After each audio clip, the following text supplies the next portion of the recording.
For example 9, we're going to be using the product and quotient rules to combine logarithms.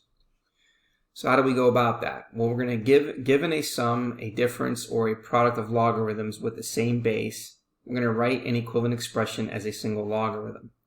Step 1, we're going to apply the power property first. Identify terms that are products of factors and a logarithm and rewrite each as a logarithm of a power. Step 2, next we're going to apply the product property. We're going to rewrite the sums of logarithms as a logarithm of a product. Number 3, we're going to add the quotient property last. Rewrite differences of logarithms as a logarithm of a quotient. So for example 9, we're going to write the log of base 3 of 5 plus the log of base 3 of 8 minus the log of base 3 of 2 as a single logarithm.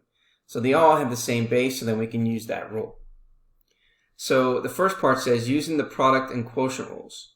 So we have, again, the log of base 3 of 5 plus the log of base 3 of 8 minus the log of base 3 of 2. And if you notice, in this first step, we have an addition here, so we can rewrite that as multiplication. So it's going to become the log of base 3 of 5 times 8 minus the log of base 3 of 2. And then this is going to reduce our original expression to the following. So 5 times 8 is going to give us 40. So now we have the log of base 3 minus the log of base 3, 2. And then we're going to use the quotient rule.